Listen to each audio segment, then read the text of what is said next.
मतलब एक तरफ जहाँ बेटा के जेल से निकले के खुशी बा, वहीं दूसरी तरफ दिल में बहुत दर्द वापस आ गई कि और अगर भाग्य ने रास्ता बदला और सही रास्ते पे अगर मुझे भेजा तो उसके लिए भी मैं तैयार रहूंगा, लेकिन माइक का साथ मैं कभी नहीं छोड़ूंगा। नमस्कार दोस्तों, बहुत स्वागत है आपका भोजपुरी बिहार चैनल में। मनीष कश्यप ने जेल से रिहा होने के बाद बिहार के मुख्यमंत्री नीतीश कुमार की सरकार को आड़े हाथों लेना शुरू कर दिया है। उन्होंने सीएम नीतीश और डिप्टी सीएम तेजस्वी यादव पर तीखा हमला बोला है। मनीष कश्यप 9 महीने तमिलनाडु और बिहार की जेलों में कैद रहने के बाद 23 दिसंबर 2023 को बेउर जेल से रिहा हुए। इसके बाद उन्होंने सोशल मीडिया पर आकर अपना दर्द और परेशानी साझा किया। साझा करते हुए नीतीश सरकार को जमकर कोसा। इस वीडियो में न सिर्फ उन्होंने अपना दर्द साझा किया, बल्कि नीतीश सरकार की नाकामियों पर भी बात की है। मनीष कश्यप ने कहा कि अरे क्यों किए मेरे साथ ऐसा, मुझे जेल में डालते, मेरे परिवार के साथ ऐसा क्यों किया, मेरे परिवार को क्यों परेशान किया, मेरे भाई की नौकरी छूट गई। वो आगे कहते हैं, मैं आज कम से कम 1 करोड़ रुपए कर्जे में हूँ। मेरा परिवार और मेरा भाई जब माफी मांगने गए तो आप लोगों ने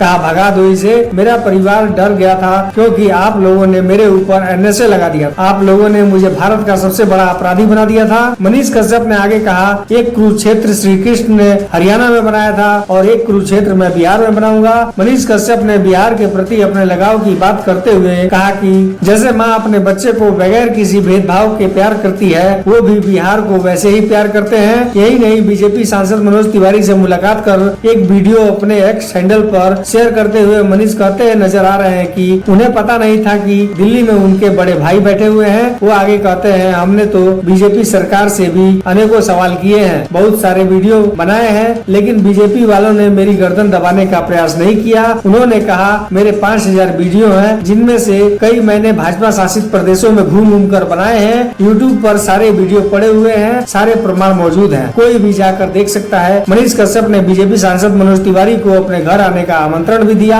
जिसे उन्होंने मंजूर भी किया। इस दौरान मनीष कश्यप ने अपना दर्द भी उनसे साझा किया। मनीष ने उनसे कहा, मैं आपको उस घर में बुलाना चाहता हूँ जिस घर का कुर्की हुआ। 9 महीने बाद एनएसए मेरे ऊपर से हटा दिया गया। मेरे तो 9 महीने बर्बाद हो गए। कोर्ट ने कहा कि एनएसए गलत तरीके से लगाया गया, अगर एनएसए नहीं लगा होता तो मेरा 9 महीना बच जाता। उन्होंने आगे कहा, मेरी इज्जत तार तार कर दी गई। जिस घर को मेरे दादाजी ने बनाया था, जो चीन के युद्ध में लड़े हैं, मैं वो 4 बीघा जमीन दिखाऊंगा जो भारत सरकार ने इस युद्ध में लड़ने के दौरान मेरे दादाजी को दिया था। मेरे घर से वो जमीन 3 किलोमीटर की दूरी पर है। मेरा पूरा क्षेत्र जानता है कि राम सागर तिवारी को ये सम्मान के रूप में दी गई थी। बता दें कि मनीष कश्यप और तमिलनाडु सरकार ने एनएसए लगाया था। यूट्यूबर मनीष कश्यप और तमिलनाडु में बिहार के मजदूरों को लेकर कथित तौर पर फर्जीवाड़ा वीडियो शेयर करने का आरोप लगा था। इसके बाद पुलिस ने उन्हें गिरफ्तार कर लिया था। दोस्तों, वीडियो को लाइक करें, चैनल पर नया है तो सब्सक्राइब जरूर करें और अपनी राय कमेंट बॉक्स में जरूर दें।